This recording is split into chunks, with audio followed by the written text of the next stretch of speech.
Hi, I'm Dr. Paul Gannon, and I want to give you some tips right now for things to have on hand for preventive medicine for illnesses that are going around. Not just coronavirus, but even the common cold and the flu. These are things that can affect the upper respiratory tract and things that I would say have on hand, especially if you are worried about getting sick or have any history of any lung illnesses and you're worried about the integrity of your lungs, being able to handle such an illness. Having these things on hand can really help the severity if you happen to find that you are getting sick. Now, for those of you that know me, I'm making this for my clients, my family, my friends. For those of you that don't know me, my email is drpaulgannon, drpaulgannon@gmail.com. However, I cannot give medical advice unless you are a client of mine. This is meant to just be general things, and always you need to check out any of these recommendations with your own doctor. I'm going to end with some home remedies that I want you to have on hand, but for right now, since I'm in my office, I want to give you some things to be doing. The first thing is oscillococcinum. This is a homeopathic remedy that is available worldwide. I don't know anywhere that this is not available. I have no affiliation with boron. This remedy works very, very well. The great thing about homeopathy is something I use with babies, with children, with the elderly. Homeopathy has no interactions with medications. Homeopathy is safe to experiment with. If you were to take a homeopathic remedy and it didn't work, oh well, it didn't work. You're not going to be sick from that. It's a very, very, very low toxic medicine. The wonderful thing about this is you take this at the very first sign of getting sick. Don't question it. Don't question, do I just have a headache or am I starting to feel like I might be coming down with something? It doesn't matter. You reach for this medicine. Now, when you read the label directions, it will tell you to take the entire vial as one dose. And I'm going to tell you a little trick here. All you need is a capful. So you take the little cap off, you fill it, and this goes straight under the tongue. That's one dose. Don't even think of it. Repeat this every 2 hours until you're feeling good again. Sometimes it'll knock stuff out right away. Sometimes you'll end up being sick. You can still take this for your symptoms. They say body aches definitely works well for that. Headaches, fever, chills, fatigue. Oscillococcinum is a great homeopathic for all of these. So you still can take it while you are sick. It can help lessen the severity of your symptoms. Now, other things that I would say to have on hand for anything that's going to be affecting the lungs, and we know that coronavirus in particular is affecting the lungs. That's the problem with it. Vitamin A. Vitamin A is something that is great to have on hand if you are somebody who has lung problems. The immune system that hangs out anywhere there's a mucous membrane is enhanced by vitamin A. So this could actually be something that people can start taking even before they're sick, just to make sure that things are primed and as healthy as possible for prevention. Once again, I'm going to say none of this is medical advice unless you are a client of mine and we are talking directly one-on-one. This is just general things to have on hand. If you were to call me and say, I have this symptom and this is what's going on and I'm starting down this path of respiratory illness, I would want to see you as my client on vitamin A. So if you told me that you already had it in stock, perfect, especially right now with things flying off the shelf. It would be good medicine to have things on hand and take matters into your own hands now as much as you possibly can so that there wouldn't be a delay in any kind of treatment that you might need. The other thing is vitamin C. Vitamin C is very high in lung secretions. So another great thing to have on hand, vitamin C is water soluble, unlike vitamin A. Now, vitamin C you can take all day long And it also is great to have the full complex of vitamin C, which you're going to be getting from lemons, limes, um, oranges, citrus in general. That natural form of vitamin C, even though when you look at it, it might only have like 5, 10 milligrams of ascorbic acid.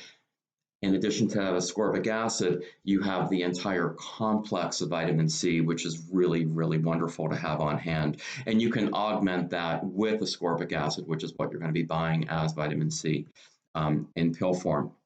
The other thing, which is really important, and you're going to hear about it, you all know it already anyway, is zinc. But I want to tell you how to take zinc. So, a lot of things start in the throat.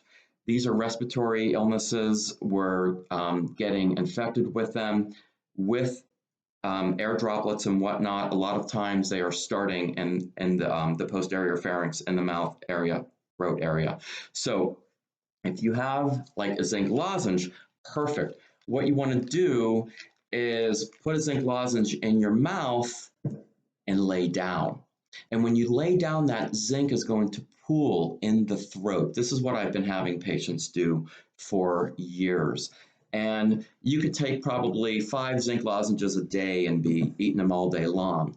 But the one zinc lozenge that you put in your mouth and you lay down with and have it pool for the next 15 minutes, half an hour, that is the zinc that's really going to be cleaning up the throat and knocking out sore throats and knocking things out really quickly, which is nice. Now, these are like sweet tarts, so they're rough.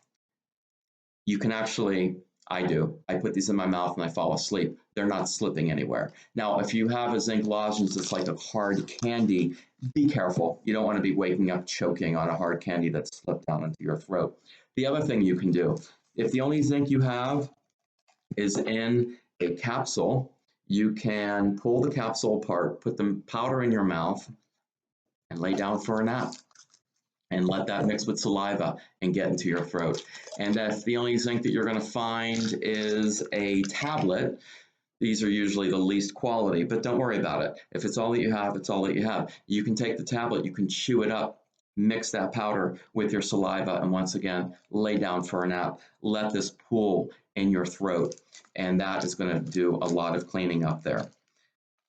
So, on to the kitchen. Now on to the number one home remedy that you must have on hand. Simple, cheap, inexpensive garlic, but fresh garlic. I'm not a fan of the garlic that is already peeled. Something about it just doesn't seem strong to me. I'm not sure if it's boiled to get it to peel or what, but I would just get the stuff that you have to peel yourself. Now, how do you get the garlic in the most effective way? You're going to take the garlic. Let me get my screen here. You're going to smash it with the side of a knife. You're going to peel it, take the end off. So you'll mince it up, and then you want to smash the garlic. So you take your chef knife and you go sideways with your chef knife, and you're going to make your garlic into a paste. Now, what's happening here are the cells of the garlic are bursting open. And when that happens, a component called allicin is being made right now. It's two different components are coming together to make the allicin. It has a short half-life. It's also something that can easily be killed with cooking. So you take your paste that you've just made. This is your strong garlic. And what you're going to do is you're going to add this to the food on your plate. So if you cook with it, fine, but you are going to be losing what we know to be some of the medicinal qualities of garlic. It's best to have it raw, freshly crushed, and now we've made it into a paste. You add this to the plate of your food. Don't worry about your food being hot, cold, whatever. And the more you can stomach, the better. The harder you hit with the garlic, the better. Garlic is antiviral, most importantly, also antibacterial. You might have a viral infection, but there's always that risk that you can have a a bacterial infection right alongside it that really gets you into trouble. So have garlic on hand. It can really help the severity of any illness. And you just really want to saturate with it. Take it with all three meals. If you feel like you're getting sick, this can be one of your first defenses to have on hand. So there you have it. I just wanted to give a quick recap. We have the oscillococcinum or other homeopathics. There are specific homeopathics for specific symptoms as well. These are just general. So if you are working with a naturopathic doctor or a homeopath, they're going to be able to hone in with a lot of other homeopathic remedies that might be applicable to you. Also having on hand the vitamin A, the zinc, vitamin C, great things to have on hand. Keep in mind, though, if you're pregnant, especially, you have to be under the care of a doctor. For instance, vitamin A, you can't be taking vitamin A when you're pregnant. Just wanted to be saying that, at least not in high doses. So you have to be careful and be under the advice of somebody. And doing any other remedies that you know can help you. A lot of people are going to be asking or commenting that I like echinacea and I like golden seal and I like manuka honey and probiotics, all on the table, absolutely. But I just wanted to hone into just some very basic things for lung infections to have on hand, because that is what we are dealing with right now, particularly with coronavirus.